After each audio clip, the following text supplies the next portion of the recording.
Breaking news చూస్తున్నారు. హెర్ముజ్ జలసంధిలో Iran విధ్వంసం సృష్టిస్తోంది. 10 నౌకలను టార్గెట్ చేసినట్టుగా తెలుస్తోంది. ఇజ్రాయెల్ అమెరికాతో యుద్ధం నేపథ్యంలో హెర్ముజ్ జలసంధిని మూసేసింది ఇరాన్. తమ ఆదేశాలను ఎవరైనా ధిక్కరిస్తే తగలబెట్టేస్తామంటూ ఇప్పటికే ఇరాన్ వార్నింగ్ ఇస్తోంది. కేవలం చైనా షిప్స్కు మాత్రమే ఇరాన్ మినహాయించింది.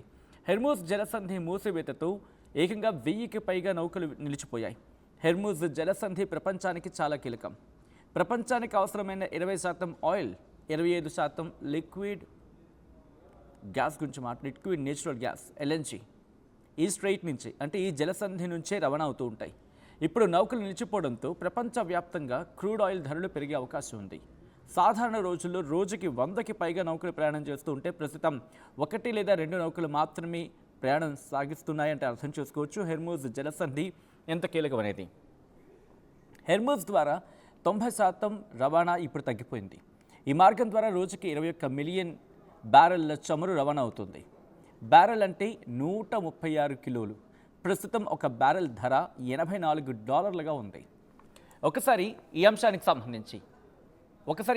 సంబంధించి ఈ మార్గం ద్వారా రోజుకి 21 మిలియన్ బ్యారెల్ల చమురు రవాణా అవుతుంది. దాని గురించి మాట్లాడుకునే సందర్భం మీరు చూస్తున్నారు కదా, అదే హెర్ముజ్ స్ట్రైట్. ప్రస్తుతం అయితే మాత్రం ఆ యాక్టివిటీ గురించి మాట్లాడుకుంటే ఎక్కడ సిచ్యువేషన్ అయితే నార్మల్గా లేదు. హెర్ముజ్ జలసంధి దగ్గర అయితే మాత్రం చాలా దారుణంగా ఉంది పరిస్థితి. యాక్టివిటీ మనకి అబ్జర్వేషన్ ప్రకారం చూసుకోవచ్చు. అబ్జర్వేషన్ ప్రకారం చూసుకున్న సందర్భంలో ఇప్పుడున్న పరిస్థితుల్లో ఆ సిచ్యువేషన్ అయితే మాత్రం అస్తవ్యస్తంగా ఉందనే చెప్పుకోవాలి. అక్కడ ఎక్కడ చూసినా కూడా బ్లాకేడ్. సాధారణంగా యమన్ నుంచి వచ్చినప్పుడు కావచ్చు, అక్కడ కూడా కాస్త బ్లాకేడ్ లాగా కనిపిస్తోంది. అండ్ స్ట్రైట్ ఆఫ్ హార్ముజ్ దగ్గర చూసుకుంటే పర్షియన్ గల్ఫ్ నుంచి గల్ఫ్ ఆఫ్ ఒమన్ మీదుగా వచ్చేది ఉంటుంది. అక్కడ ప్రెసెంట్ హార్డ్లీ 1-2 అంతే, రాకపోకలు 1-2 ఉన్నాయి అంతే.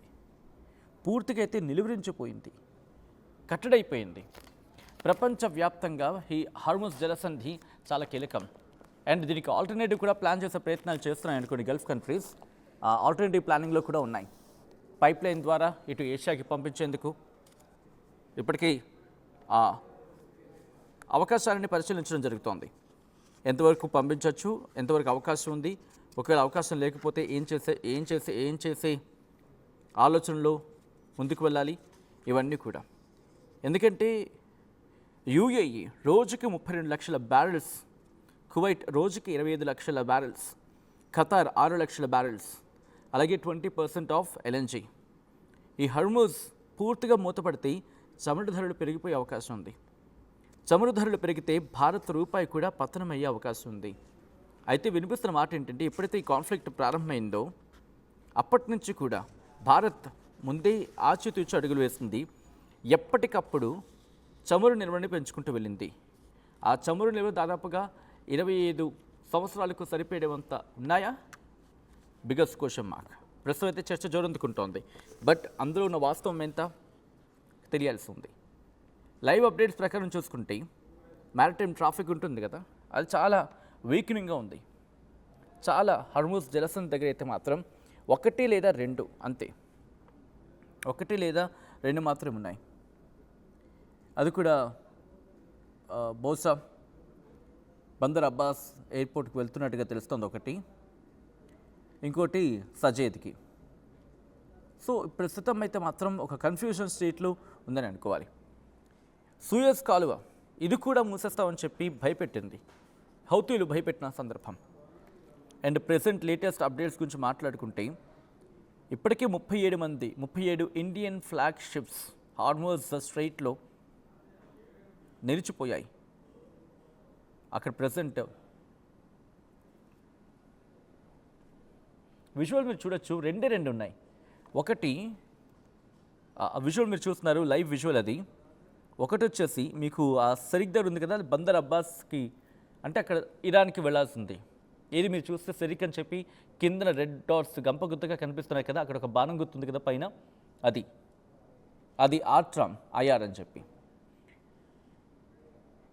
సో దాంతోపాటు దాని పక్కన మీరు చూస్తే ఇంకొకటి సజిద్ అని ఉంది. సజిద్ దాని డెస్టినేషన్. ఇవన్నీ చూస్తే ఈ రెడ్గా ఉన్నాయి కదా, ఇవన్నీ డెస్టినేషన్స్ గురించి మాట్లాడుకున్న, పొజిషన్స్ గురించి మాట్లాడుకున్న ఇవన్నీ నిలిచిపోయి ఉన్నాయి చూడండి. ఈ హర్మోజ్ జలసంధి దగ్గర ఇటు దాదాపుగా మనకి ఫుజీ ఇటువైపు ఇటు కొన్ని నిలిచిపోయాయి. అండ్ అటువైపు గురించి మాట్లాడుకుంటే పర్షియన్ గల్ఫ్ అక్కడ నిలిచిపోయాయి. అంటే కరెక్ట్గా మీరు చూస్తే సౌదీ అరేబియా, దుబాయ్, దాంతోపాటు ఒమన్, ఈ ప్రాంతాల దగ్గర విజువల్స్ చూడొచ్చు మీరు. అబుదాబి, దీంతోపాటు ఇంకా మాట్లాడుకుంటే ఖతర్, బెహ్రెయిన్,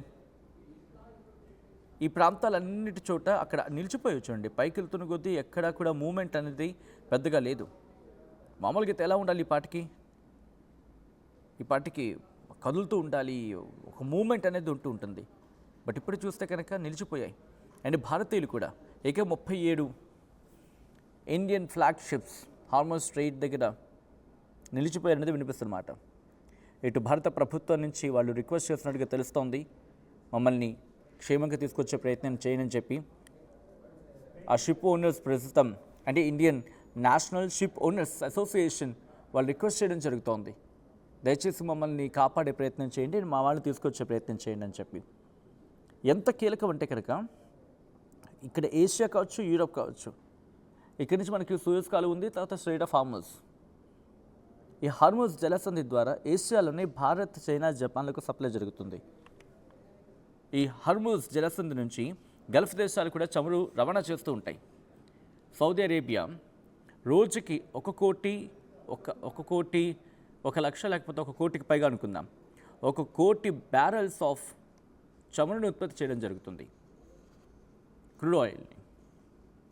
దాంతోపాటు ఇరాక్ రోజుకి 43 లక్షల బ్యారెల్స్ రవాణా చేయడం జరుగుతుంది. ఇక అక్కడి నుంచి దుబాయ్ రోజుకి 32 లక్షల బ్యారెల్స్ని రవాణా చేయడం జరుగుతుంది. కువైత్ రోజుకి 25 లక్షల బ్యారెల్స్ని రవాణా చేయడం జరుగుతుంది. ఖతార్ 6 లక్షల బ్యారెల్స్ని రవాణా చేయడం జరుగుతుంది.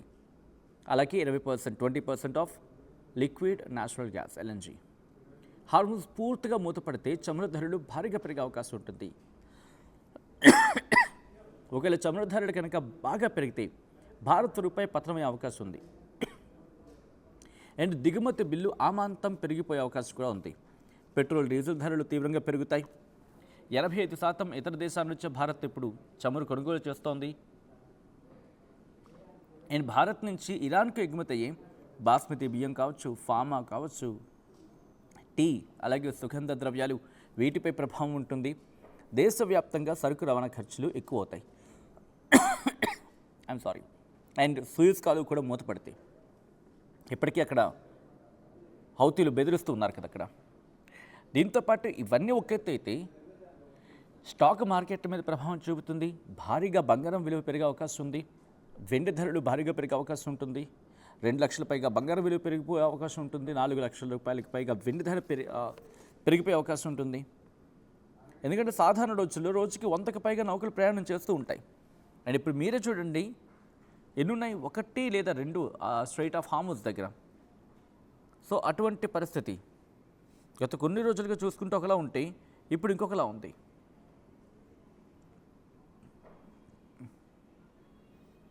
ఒకసారి ఆ విజువల్స్ మీరు చూడడం జరుగుతుంది ఆర్టీవీ స్క్రీన్ మీద. ఆ దృశ్యాలు చూస్తే మనకు అర్థం స్ట్రెయిట్ ఆఫ్ హార్మోజ్ దగ్గర ప్రజెంట్ పరిస్థితి ఏంటనేది.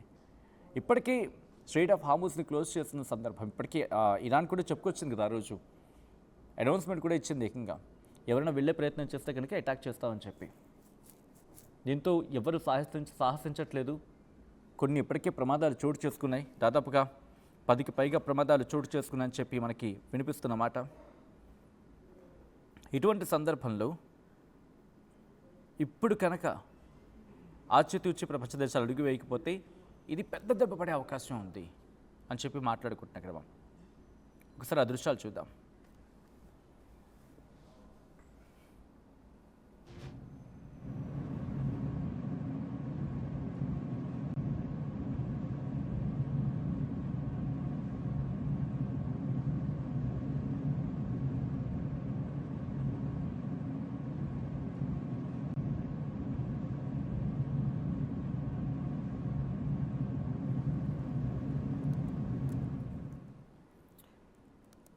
ఒకటి కాదు, రెండు కాదు, ఏకంగా ఇప్పటికీ పదుల సంఖ్యలో ఈ ఓడలు కావచ్చు, లేకపోతే నౌకలు కావచ్చు, ఇవన్నీ కూడా ప్రమాదానికి గురవుతూ ఉన్నాయి. యుద్ధం ప్రారంభమైనప్పటి నుంచి నిన్న మనం మాట్లాడుకున్నాం, దాదాపుగా ఒక 6 ప్రాంతాల్లో నౌకలు ప్రమాదానికి గురయ్యాయి. ఒకటైతే ఏకంగా ఉంటూ ఉండగానే, అంటే ప్రయాణిస్తూ ఉండగానే ప్రమాదానికి గురైంది. అండ్ ఈరోజు మాట్లాడుకుంటే శ్రీలంక నుంచి ఇరాన్కి వెళ్తూ ఉండగా, శ్రీలంక వైపు అంటే మన ప్రోగ్రాంలో పాల్గొని ఇంటర్నేషనల్ ఫ్లీట్ రివ్యూ మిలాన్ జరిగింది కదా మనకి వైజాగ్లో, అక్కడి నుంచి తిరిగి ఇరాన్కి వెళ్తూ ఉండగా శ్రీలంక దగ్గర ప్రమాదం జరిగింది. ఆ ప్రమాదం ఒకటి. దాంతోపాటు అటుగా వెళ్తున్న హర్ముజ్ జలసంధికి అటు ఇటుగా నేను మనం మాట్లాడుకున్న ఒక 3-4 ఇన్సిడెంట్లు, అవి ఇలా దాదాపుగా 10 ఇన్సిడెంట్స్ కనిపిస్తున్నాయి కళ్ళ ముందు. దేని గురించి మాట్లాడుకోవడం జరుగుతోంది. అండ్ ఇప్పుడు కనుక దీన్ని కట్టడి చేయకపోతే, ఈ ప్రమాద తీవ్రత పెరిగితే కనుక సగటు మనిషి మీద భారం పడే అవకాశం ఉంది. ఎందుకంటే ప్రపంచవ్యాప్తంగా ఉపయోగించే చమురు వినియోగంలో ఇక్కడి నుంచే స్ట్రెయిట్ ఆఫ్ హార్మూజ్ నుంచి 20% ఉందంటే అర్థం చేసుకోవచ్చు. అండ్ ఇది ఇక్కడితో ఆగేలా కనిపించట్లేదు, ఇంకా ముందుకు వెళ్ళేలాగే కనిపిస్తోంది. ఇరాన్, ఇజ్రాయెల్, అలాగే అమెరికా ఈ యుద్ధం మొదలయ్యి దాదాపుగా 3-4 రోజులు కావస్తోంది. కానీ నౌకల మీద మాత్రం యుద్ధం నిన్నటి నుంచి ప్రారంభమవుతోంది. ఎవరికి దొరికిన నౌకల్ని, వెషల్స్ని వాళ్ళు సముద్రంలోనే కలిపేసే ప్రయత్నం చేస్తున్నారు.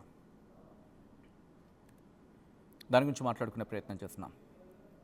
గత 2-3 రోజులుగానే ఈ ప్రమాదాలు ఎక్కువ అవుతున్నాయి.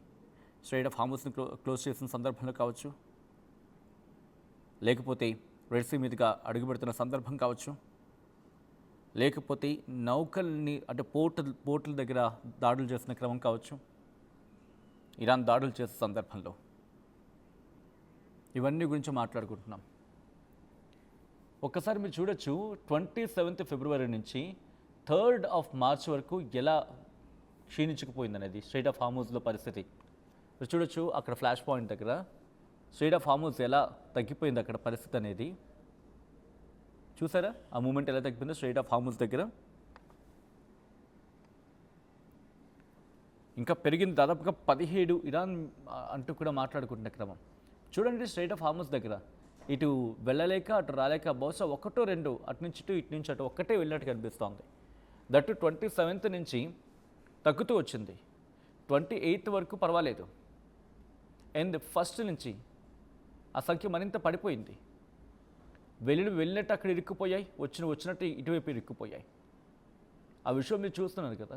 2వ తారీఖున 1వ తారీఖు నుంచి తగ్గింది, 2వ తారీఖున బాగా వీక్ అయిపోయింది. అండ్ 3rd ఈరోజు చూస్తే కనుక పూర్తిగా బ్లాకేడ్, ఎక్కడ కదల్లా. 1-2 మహా అయితే 1-2 అంతే.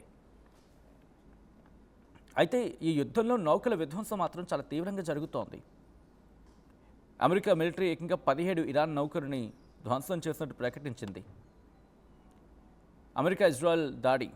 అమెరికా నేవీ అలాగే ఇజ్రాయెల్ వైమానిక దళం కలిసి ఇరాన్ నౌకాదళాన్ని లక్ష్యంగా చేసుకున్నాయి. 2 రోజుల్లోనే ఇరాన్కు చెందిన 17 యుద్ధ నౌకల్ని ముంచేసినట్టు అమెరికా సెంట్రల్ కమాండ్ సెంట్కామ్ చెప్పుకొచ్చింది. దాంట్లో ఐరిస్ డేనా ఒకటి.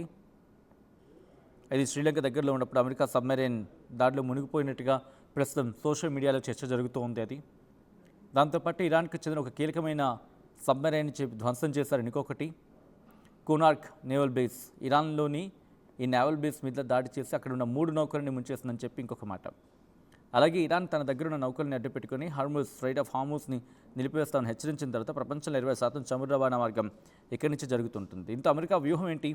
ఇరాన్ ఈ మార్గాన్ని మూసేయకముందే దానికి కాపలాగా ఉండే ఇరాన్ యుద్ధ నౌకల్ని ధ్వంసం చేయడం, సముద్రంలో ఇరాన్ నౌక అంటూ ఏది లేకుండా చేస్తామని చెప్పి అమెరికన్ కమాండర్ బ్రాడ్ కూపర్ హెచ్చరించారు. అయితే కొన్ని మాత్రం బీభత్సంగా వెళ్తున్న సందర్భం, కొన్ని తాకుతున్నాయి. దాని గురించి మాట్లాడుకున్న గత 2 రోజులుగా ఇదే పరిస్థితి కంటిన్యూ అవుతోంది. స్ట్రెయిట్ ఆఫ్ హార్మూజ్ దగ్గర అయితే మాత్రం పరిస్థితి రోజుకి ఇంకా క్షీణించుకుపోతోంది. నౌకల విధ్వంసం మాత్రం కొనసాగుతుంది. ఈ కథను మిమ్మల్ని కాస్త కలవరపరచవచ్చు. అయితే మిమ్మల్ని కలవరపాటు గురి చేయడం ఆర్టీవీ ఉద్దేశం కాదు. కానీ ఇటువంటి కథనాలు చూసినప్పుడు కాస్త కలవరపాటు గురి అవకాశం ఉంటుంది. కాబట్టి దీనికి సంబంధించి తగిన జాగ్రత్తలు తీసుకోవాలని ఆర్టీవీ సూచించడం జరుగుతోంది. This is disturbing content. Viewer description is highly advised. ఒకసారి ఆ దృశ్యాలు చూద్దాం.